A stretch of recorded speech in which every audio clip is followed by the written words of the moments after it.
We've heard time and time again how this summer's drought affected our crops here in Siouxland.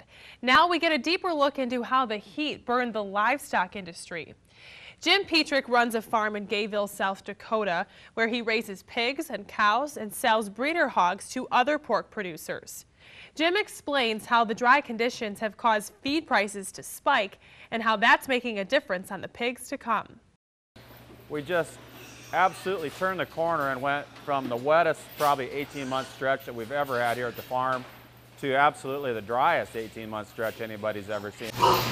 Jim Petrick's referring to the change from the flood of 2011 to this summer's drought, a drastic shift for farmers like him. I think at our farm here, we are under 10 inches of precipitation in the last 16 months, which is unbelievable, way drier even than in the 1930s. One of the main parts of Jim's farm is supplying breeding stock to other pork producers throughout the Midwest. And the recent weather patterns have put a damper on that bit of his business. Just feed costs where they're at right now, it's just made for an extraordinarily challenging environment. Particularly, we have some customers that are livestock only that don't raise any of their own feed. And, it's really caused them to have some pretty dramatic losses as far as where they're at economically. Jim just got this group of piglets about a week ago. Now, because of this summer's heat, they'll probably be more expensive to produce. Our litter size was down, and the number of sows that we got bred during that time frame were down a little bit. And so these pigs are more expensive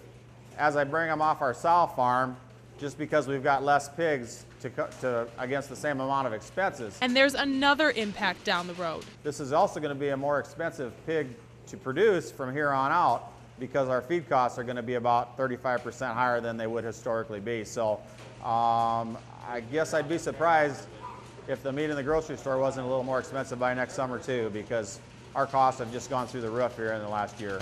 So what does that mean for his customers who need hogs this upcoming spring? Our inventories are going to be really tight. We're going to have to work hard to make sure that we can meet their needs, because that heat had some real effects.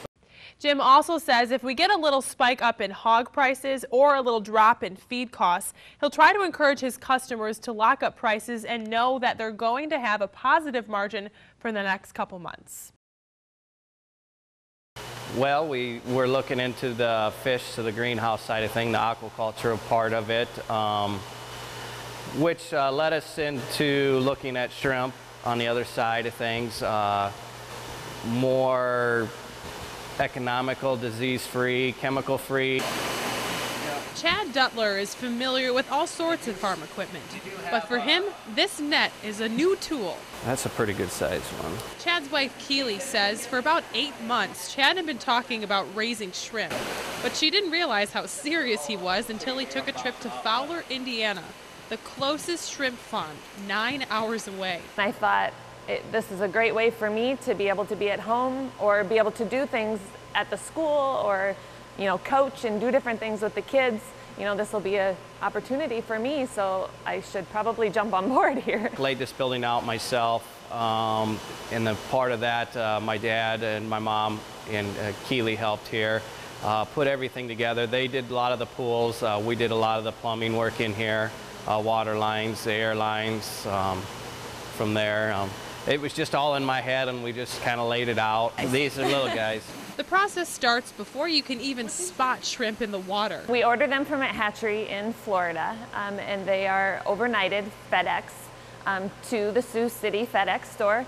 I go up there and pick them up, and they're in a normal size box in a cooler. They come in 2 bags, and we usually, right now, we're getting 30,000 at a shot. The shrimp grow in these nursery tanks for about 30 days. Then they take a trip to the big tanks. This is where they'll grow for the next 3.5 months, and then they're ready to sell. There's a lot of people that ask if they're alive, if they're frozen, and yes, we tell them, yeah, they're raised here in our facility in this, climate control. They are stunned. A lot of people have never seen a live shrimp, so that's another thing that they're amazed about. And believe me, I was too.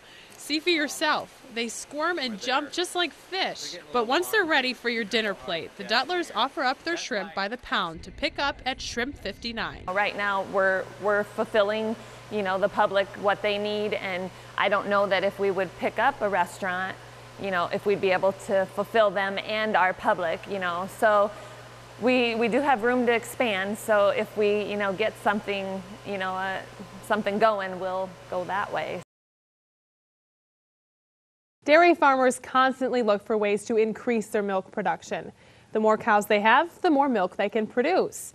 Josh Holstein and his brothers run the family dairy farm, Holstein Dairy in Hull, Iowa. And for a year and a half now, they've been using technology to help their cows reproduce even more because their cows let them know when they're ready for action. Here's what the collar looks like. Here's the device that actually has a computer part. And here's the weight to hold it in place. We'll put one on here quick. It's called the Select Detect system.